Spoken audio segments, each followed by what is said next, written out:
در 12 ماه ژوئن امسال وزیران خارجه 6 کشور، ایالات متحده، 3 کشور اروپایی، روسیه و چین پیشنهادی به ایران ارائه کردند. این پیشنهاد بسیار مهمی است. در واقع آنها پیشنهاد را همراه با این نامه که امضای خانم رایس وزیر امور خارجه آمریکا نیز در پای آن هست فرستادند و سومین مقام ارشد وزارت امور خارجه آمریکا برای شنیدن پاسخ ایران به ژنو رفت. اجازه دهید بگویم که چرا این پیشنهاد به این اندازه حائز اهمیت است و چرا برای مردم ایران چنین سودمند است. نخست، انرژی هسته‌ای. این پیشنهاد شامل همکاری فنی و مالی برای کمک به ایران در جهت دسترسی به نیروی هسته‌ای برای مقاصد صلح‌آمیز است. برای نمونه، پیشنهادی برای دستیابی به تازه‌ترین فناوری‌های هسته‌ای برای نیروگاه‌های آب سبک که ایران ممکن است در آینده قصد ساختنشان را داشته باشد، ارائه می‌دهد. دوم، این پیشنهاد به نگرانی‌های امنیتی هم می‌پردازد. این شامل فرصتی است برای اینکه ما درباره چگونگی همکاری برای ایجاد جهانی امن‌تر گفتگو کنیم. سوم، در این پیشنهاد فرصت‌های اقتصادی بسیار مهمی نیز ارائه شده است.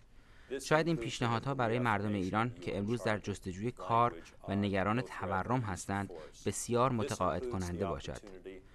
مذاکره درباره این بسته موجب می شود که شورای امنیت سازمان ملل تحریم‌های کنونی را به حال تعلیق درآورد.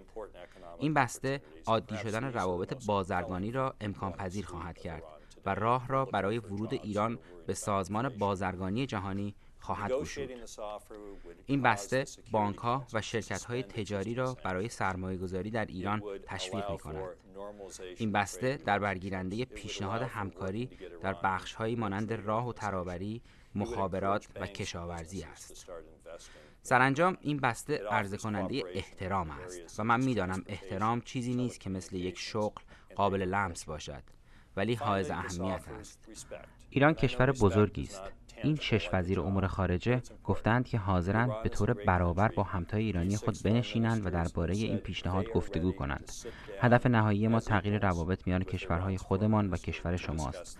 البته موضوع به تصمیمات رهبران ایران بستگی دارد. خب ببینیم معنای این بسته برای یک ایرانی عادی چیست؟ فکر می‌کنم چند معنی داشته باشد. منظورم این است که اگر رهبران شما این فرصت را مغتنم بشمارند، چشم‌اندازی برای یک آینده به مراتب روشن‌تر برای ایران وجود دارد. فرصتی است که در آن با ایران محترمانه و به صورت مساوی رفتار می‌شود. فرصتی که به نگرانی‌های امنیتی مشروع ایران می‌پردازد و همچنین مجالی است که در آن فرصت‌های بسیار بزرگتر اقتصادی وجود دارند. شما می‌توانید از اقتصاد جهانی و مزایایی که از آن به هر کس می‌رسد بهره مند شوید.